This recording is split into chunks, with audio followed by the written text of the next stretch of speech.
Бензин подорожал за год на 21% в зависимости от марки, летнее дизельное топливо – на 22%, зимнее – сразу на 27%.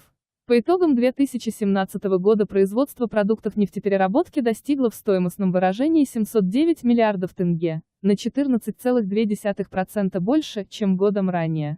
59,3% выпуска пришлось на Атыраускую область, тут расположен Атыраусский нефтеперерабатывающий завод, 12%, на Павлодарскую в области работает Павлодарский нефтехимический завод и 11,2%, на Южно-Казахстанскую, где размещен Шымкентский нефтеперерабатывающий завод Петро-Казахстан Oil Products. С 1 января 2018 года все три завода перешли на выпуск дизельного топлива экологических классов К4 и К5 аналоги Евро-4, Евро-5.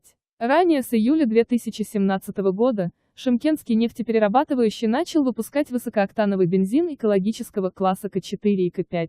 На Павлодарском заводе первая партия бензина класса К4 была отгружена в ноябре прошлого года. Кроме того, к концу прошлого года в Атырау заработал комплекс глубокой переработки нефти, что позволит значительно увеличить производство автомобильных бензинов качества К4, К5.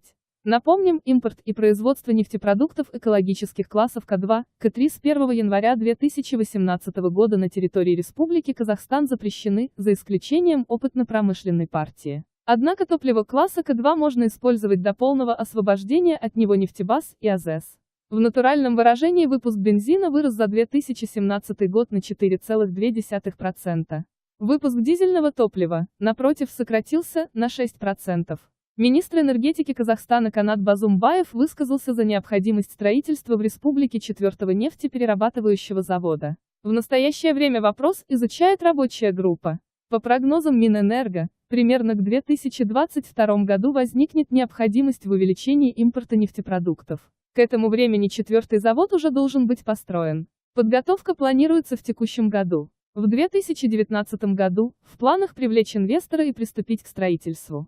По итогам декабря прошлого года бензин марки АИ-92 подорожал на 16,9% до 159 тенге за литр. АИ-95-96 на 20,3% до 178 тенге. АИ-98 на 21,3% до 194 тенге.